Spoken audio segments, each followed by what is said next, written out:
We welcome with வணக்கம். Hey hi, welcome back. இன்றைக்கி என்னோடய குழந்தைக்கு ஃபர்ஸ்ட் ஃபுட் என்ன கொடுத்தேன் அப்படிங்கிறது தான் உங்களுக்கு இந்த வீடியோவில் போட போகிறேன். ஃபர்ஸ்ட் ஃபுட் வந்து 7th மந்தில் ஸ்டார்ட் பண்ணேன். அது வந்து இப்போ வரைக்கும் கொடுத்துட்டு இருக்கேன். அது என்ன ஃபுட்டாக இருக்கும்? அப்சல்யூட்லி ராகி வந்து ஸ்டெப் 1லேருந்து, அதாவது கடையிலேருந்து வாங்கி அதை அலசி காய போட்டு அது திரித்து குழந்தைக்கு கொடுக்குற வரைக்கும் நான் இந்த வீடியோவில் அப்லோட் பண்ணியிருக்கேன். ஃபுல்லாக ஸ்கிப் பண்ணாமல் பாருங்கள்.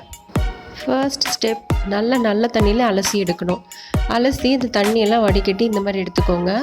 ஒரு ஃப்ரெஷ்ஷான ஒரு நல்ல சாக்கை எடுத்துக்கோங்க காய போடுறதுக்கு.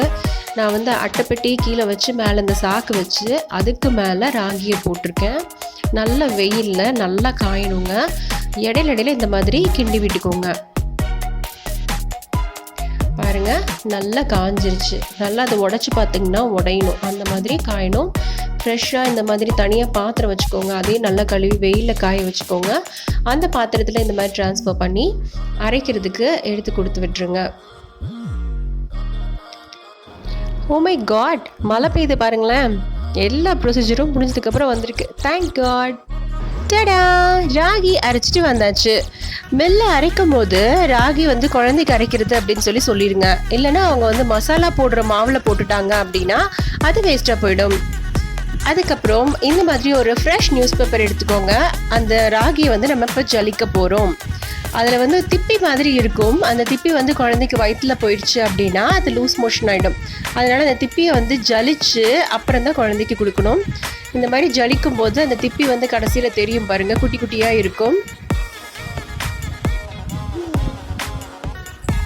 பார்த்தீங்களா? இந்த திப்பி தான் வந்து குழந்தைக்கு வயிற்றில் போகக்கூடாது. அதனால தான் நம்ம ஜலிக்கிறோம். கண்டிப்பாக ராகி வந்து ஜலிச்சே கொடுங்க. என்ன தான் அவங்க நைஸாக அரைச்சிருந்தாலும் நீங்கள் இந்த மாதிரி குழந்தைக்கு ஜலிச்சு தான் கொடுக்கணும். பாருங்கள் எவ்வளோ சாஃப்ட் ஆயிடுச்சு அப்படின்னு சொல்லிட்டு. திருப்பி அந்த ராகியை வந்து அதோட பாத்திரத்திலே போட்டு வச்சுருங்க. ஓகே, இப்போ நம்ம ராகி ப்ரிப்ரேஷனுக்கு போகலாம். ஒரு பேனில் 2 ஸ்பூன் எடுத்திருக்கேன். என் குழந்தைக்கு வந்து 1.25 வயசாயிருக்கு. அதனால நான் வந்து 2 ஸ்பூன் எடுத்திருக்கேன். இப்போ உங்கள் குழந்தை சின்ன குழந்தையாக இருக்காங்க. இப்போ ஒரு 7 மாதத்துலலாம் இவங்களுக்கு வந்து 1 ஸ்பூன் தான் போட்டேன். இப்போ இதில் வந்து கரும்பு சக்கரை ஆட் பண்ணியிருக்கேன். பாலில் தான் ஃபுல்லாக செய்ய போகிறேன். தண்ணி வந்து ஆட் பண்ணாதீங்க. குழந்தைக்கு வந்து தண்ணியும் பாலும் 2 சேர்ந்து கொடுத்தீங்க அப்படின்னா அந்த டேஸ்ட்டுக்கு வந்து சாப்பிட மாட்டாங்க. நான் 7th மந்த்லேருந்தே இவங்களுக்கு ஃபுல்லாகவே பால்லே தான் செஞ்சுருக்கேன். பால்லே மிக்ஸ் பண்ணி கொடுங்க, அப்போ தான் நல்லா சாப்பிடுவாங்க. இப்போ 2 வயசு ஆக போகுது, இருந்தாலும் நான் கொடுத்துட்டு தான் இருக்கேன். நல்லா சாப்பிட தான் செய்கிறாங்க. நிறைய குழந்தை சாப்பிட மாட்டேங்கிறாங்க அப்படின்னு சொல்கிறாங்க. நீங்கள் பாலில் ட்ரை பண்ணி பாருங்கள், கண்டிப்பாக சாப்பிடுவாங்க. இப்போ அடுப்பில் வந்து லோ ஃப்ளேமில் வச்சுக்கோங்க. ரொம்ப லோவில் வச்சுக்கோங்க. லோவில் வச்சுட்டு இந்த கரண்டியை வந்து நீட்ட வாக்கில் வச்சு தான் கிண்டணும். ஸ்ட்ரைட்டாக வச்சு தான் கிண்டணும். படுத்த மாதிரி வச்சு கிண்டிங்கன்னா சீக்கிரமாகவே கெட்டியாயிடும். கை எடுக்காமல் இந்த மாதிரி கிண்டிகிட்டே இருங்க. அப்போ உடனே கெட்டி ஆகிடும்.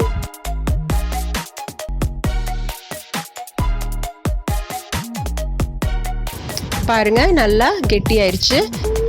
இந்த பதத்துக்கு வந்ததுக்கப்புறம் வேறு பாத்திரத்தில் மாற்றிடுவேன். குழந்தைக்குன்னு தனியாக பவுல் வச்சுருக்கேன். இந்த பவுலுக்கு 3/4 கப் பால், 2 ஸ்பூன் ராகி, இதுதாங்க அளவு. நான் சொன்ன அளவு மாதிரியே செஞ்சு கொடுங்க. குழந்தைக்கு ரொம்ப பிடிக்கும், சூப்பராக சாப்பிட்டுக்குவாங்க. நீங்களும் இதே மாதிரி உங்கள் குழந்தைக்கு ஹைஜீனிக்காக செஞ்சு கொடுங்க.